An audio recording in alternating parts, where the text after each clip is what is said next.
अक्सर student air force के बारे में जानना चाहते हैं और एयरफोर्स में काफ़ी बच्चों का ऐसा इंटरेस्ट रहता है कि उन्हें एयरफोर्स ज्वाइन करनी है, लेकिन एयरफोर्स के बारे में उनको सही से रूट मैप पता नहीं होता कि उनको कैसे एयरफोर्स ज्वाइन करनी है और कैसे वो ऑफिसर रैंक पे जा सकते हैं या फिर अग्निवीर में कैसे जा सकते हैं। तो ये बड़े पैशनेटिक सवाल हैं जो अक्सर बच्चों के मन में रहते हैं जब वो 12th पास करके आते हैं या 10th से ही कई बार ये सवाल आने लगता है कि हमें एयरफोर्स को ज्वाइन करना है, भारत की सेवा करनी है, भारत माता की सेवा करनी है और आर्मी ज्वाइन करनी है। तो आर्मी में भी सबसे बढ़िया अगर ऑप्शन देखें तो बच्चों के मन में स्टूडेंट्स जो है वो प्रीफर यही करते हैं कि एयरफोर्स जाया जाए। अब सवाल ये होता है कि एयरफोर्स को ज्वाइन करने के लिए कौन कौन से ऐसे ऑप्शंस हैं जो वो कर सकते हैं, जो उनके काम आ सकते हैं और वो एयरफोर्स में ऑफिसर या अग्निवीर एयरमैन बन सकते हैं। आज इसी बारे में हम बात करेंगे। तो देखिए, दो रूट यहाँ पर होते हैं। एक रूट तो ये है आपका कि आप एयरफोर्स में पायलट बन जाएं, टेक्निकल इंजीनियर बन जाएं या फिर ग्राउंड ड्यूटी करें, या दूसरा उसमें होता है एयरमैन, यानी कि आप एयरफोर्स में अग्निवीर वायु बन जाएं। तो ये भी आपके पास एक दूसरा ऑप्शन होता है। तो स्टेप 1 में जहाँ तक आप बात करें कि 10th के बाद आपको अगर ये तय कर लेना है कि मुझे एयरफोर्स में जाना है तो आपको PCM लेना पड़ेगा। PCM जो है वो बेस्ट है। PCM अगर आपके पास है तो फिर आपका ये सपना पूरा हो सकता है। दूसरा ये कि आपको पायलट और टेक्निकल बनना है तो इसके लिए भी मैथ बहुत ज़रूरी है।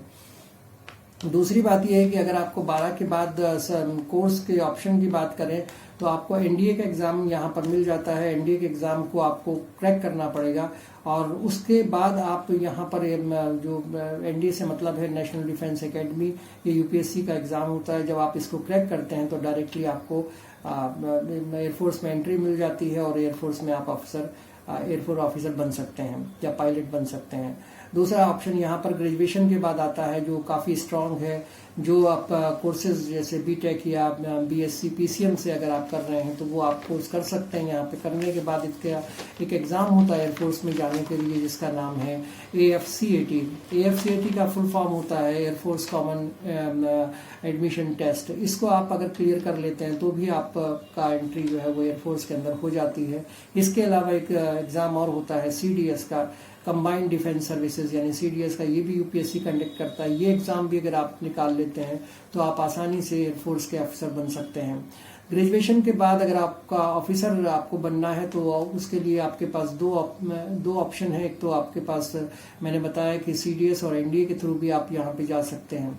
इसके अलावा एक और ऑप्शन आपके पास है, अगर आपको एयरमैन अग्निवीर बनना है तो 12th के बाद आपको साइंस या नॉन साइंस के स्टूडेंट भी आप अग्निवीर बन सकते हैं, एयरफोर्स ज्वाइन कर सकते हैं। हाँ, ये ऑफिसर नहीं है लेकिन एयरफोर्स में अग्निवीर वायु के नाम से ये पोस्ट होती है। इसको आप ज्वाइन कर सकते हैं, चाहे आपके पास साइंस है या नॉन साइंस वाले लोग हैं वो भी इसमें जा सकते हैं। आप टेक्निकल हैं या नॉन टेक्निकल हैं इससे भी फर्क नहीं पड़ता, उससे आप अग्निवीर वायु को ज्वाइन कर सकते हैं। तो इस तरह से जो है आपको कई ऐसे ऑप्शंस मैंने आपको बताए जिनके आप थ्रू आप एयरफोर्स को ज्वाइन कर सकते हैं। लेकिन यहाँ पे सबसे ज़्यादा इंपॉर्टेंट चीज़ ये है कि आपका मैथ बहुत स्ट्रांग होना चाहिए, फिजिक्स अच्छी होनी चाहिए और फिजिकल फिटनेस आपके पास प्रॉपर होना चाहिए। डिसिप्लिन वाले आदमी होने चाहिए, कॉन्फिडेंस आपके अंदर होना चाहिए। अगर ये सारी 4-5 क्वालिटीज़ आपके अंदर हैं तो एयरफोर्स आपका स्वागत करता है, वहाँ पे आप जा सकते हैं। मेन एग्ज़ाम जो वहाँ पर होते हैं वो दो ही एग्ज़ाम है, NDA और CDS का, और इसके अलावा AFCAT का एग्ज़ाम है जो आपको डायरेक्टली वहाँ पे अफसर बना देता है। इस तरह से आपको जो है कंसंट्रेशन अपनी मैथ के ऊपर रखनी है। अगर आपका सपना एयरफोर्स ज्वाइन करने का है तो एयरफोर्स में मैथ आपके पास होना बहुत ज़रूरी है। एयरफोर्स ज्वाइन करने के बाद वाकई में एक बड़ा रिस्पेक्टेबल जगह है एयरफोर्स के साथ काम करना, एयरफोर्स में काम करना, देश की सेवा करना। तो इस तरह से आप जो है, अगर आपका मन है, आपका इंटरेस्ट है कि आप एयरफोर्स को ज्वाइन करें, एयरफोर्स के अफसर बने, तो ये आपके लिए बहुत मुश्किल नहीं है, बड़ा आसान है। आप 10th के बाद से इसे सोचना शुरू करिए, अपना एक प्लानिंग बनाइए और उसके बाद NDA जैसे एग्ज़ाम को, CDS के एग्ज़ाम को या AFCAT के एग्ज़ाम को क्लियर करिएगा। या फिर अगर ये सब चीज़ें नहीं हो पाती, नॉन टेक्निकल आप हैं या फिर साइंस बैकग्राउंड से नहीं है, तो अग्निवीर एक आपके पास ऑप्शन है, इसको आप अडॉप्ट करिए और उसके बाद आप एयरफोर्स में जा सकते हैं, देश की सेवा कर सकते हैं। कैसा लगा आपको मेरा ये वीडियो? इस पर लाइक कीजिए, कमेंट कीजिए और मेरे चैनल को सब्सक्राइब भी कीजिए। Thank you so much.